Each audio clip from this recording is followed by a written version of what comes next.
Welcome everyone. So in this episode I wanted to cover physical activity profiles. So this is a nice way of categorizing people in different profiles based on their sedentary behavior and physical activity. And these profiles have been named as couch potato, weekend warrior, and koala. So interesting way of using animals and this kind of nicknames like weekend warrior and couch potato, but I think they give a good indication of this and are easier for to remember. So I think it's a good way of dividing people to these categories. And this episode is based on the article we wrote on our website. So if you're interested to read the full article, you can go web.vibian.com/articles, and then you can find activity profiles, couch potato article from there. So in the episode, we will be first introducing the different activity profiles. What do they mean? We will define them, and we will look what are the personal activity levels for these types, and look then conclusions. And as we know, physical activity plays a crucial role in maintaining overall health and well-being. However, people have diverse physical activity profiles that can affect their health in distinct ways. And these probably are related to also innate things that some people really enjoy, for example, doing a lot of activity, and they want to be all the time moving and they don't want to sit down for long times.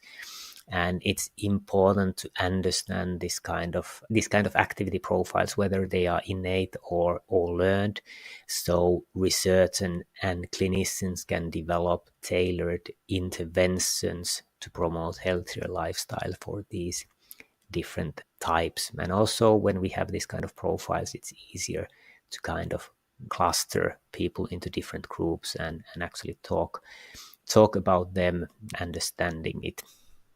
So if we start from the couch potato, I think it's a pretty indicative name, but it represents individuals who engage in prolonged physical inactivity and sedentary behavior. These individuals spend most of their time sitting or lying down with minimal engagement in physical activities. The couch potato lifestyle is associated with numerous health risks, such as obesity, cardiovascular disease, type 2 diabetes, and many other conditions. So to assess this profile, we can use physical activity questionnaires or more device-based measures like accelerometers, and especially Taiwan accelerometers can capture the inactivity, the laying down or sitting positions, and we can get a good indication of the amount of inactivity. And if we then look the weekend warrior profile, and it describes individuals who mainly exercise on weekends, often participating in intense workouts to compensate for their sedentary behavior during the week. And this might be that people really like exercising, but they don't have on the weekdays when they are working and they have other things, they don't have time. So they try to make all of it from the weekends and do a lot of intense exercise during the weekend. And while weekend warriors may benefit from their exercise sessions, or they definitely benefit from them, they also may face potential risks as injuries and insufficient recovery time. But usually they have, if you do in the weekend intensively and your body is used to it, you have a lot of days then to recover during the weekdays. So I think it's okay. It's just important that, for example, if we are using questionnaires to assess the activity of this kind of persons, if we only ask about frequency of the exercise and we are not paying enough attention for the duration and overall volume, we probably underestimate quite a bit, because they usually do long or intense or both workouts in the weekends. So for questionnaires, this is difficult. And also, if we are using accelerometers to measure, it's important to get the full weekend days of their activity. And often with the accelerometer measurements, we start at some point and then we finish maybe after 7 days. So it would be important to get the full weekend. And also if they are, for example, it's a rainy weekend and they like to do outdoor sports, we might get the result that they seem to be very inactive when they just had one weekend when they were not able to do, for example, a long bike ride. Then if we look at the ants profile, it refers to individuals who engage in consistent regular physical activity throughout the week, avoiding long periods of inactivity. Ants usually have well-balanced exercise routines, which can lead to numerous health benefits. However, it is crucial for ants to monitor their exercise intensity and frequency to avoid overtraining or burnout. And then as a last profile, if we look koalas, they represent individuals who maintain a balance between rest and physical activity levels. These individuals recognize the importance of rest days and active recovery while still engaging in regular exercise. And by maintaining a balanced lifestyle, koalas can optimize their health and wellness. So there was the introduction for these 4 types. Of course, these don't cover everyone, and for example, in the ants profile, it's defined more by exercise routines, which I think exercise is not the perfect word. You could be an ant without doing exercise. You would be just doing a lot of daily activity. You could be having a occupation which demands physical work, and then you could be just not sitting much. So we are maybe missing a little bit the ant profile. Could be, I would probably change this exercise word here.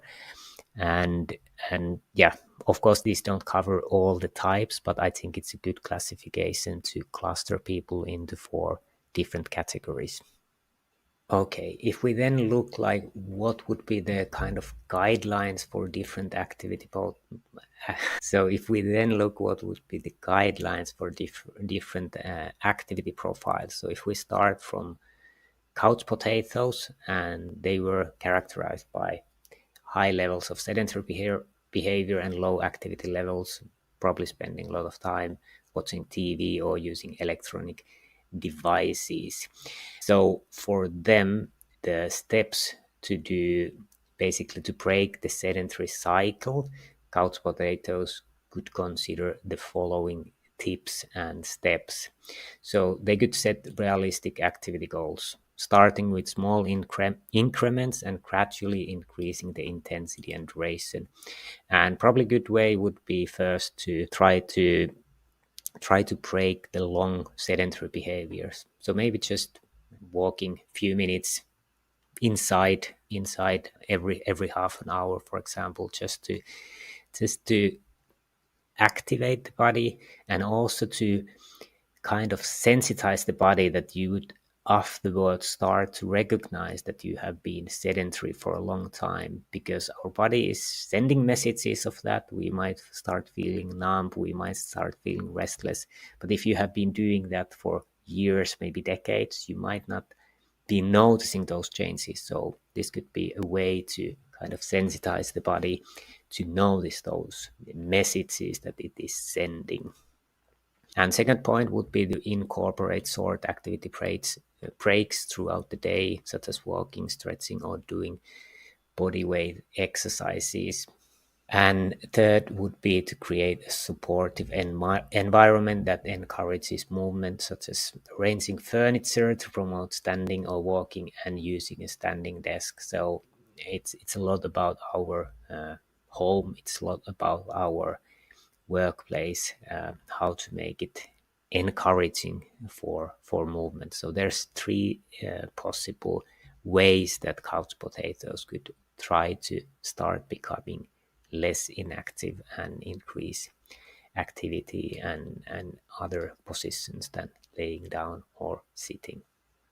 And then if we look the weekend warriors, so they do most of the activity on the weekends. They could try to distribute their workouts more evenly throughout the week, ensuring proper recovery periods. But I think it's not a problem. If you don't have time on the weekdays, it's good that you blast it in the weekends, of course, with the limits of your body. But if you cannot do it, I would think that it's good to do the workouts in the weekend and combine moderate intensity exercises with occasional high intensity sessions to reduce injury risk. Yeah, if you do it way too high, but again, I would say that if you cannot do on the weekdays doing high intensity sessions in the weekend, if your body can take it, it's probably a good idea. You will get more health benefits from the high intensity sessions than replacing them with moderate intensity.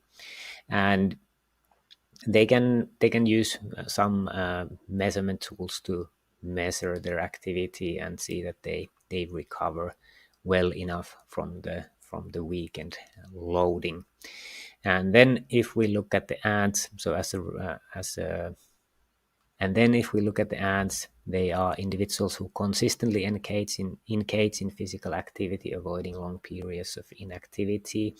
So for them to ensure that they have adequate rest, and they could try to listen to their bodies more and adjust workout intensity or duration as needed to avoid overexertion. Maybe having a rest day once in a while from exercise could be a good idea.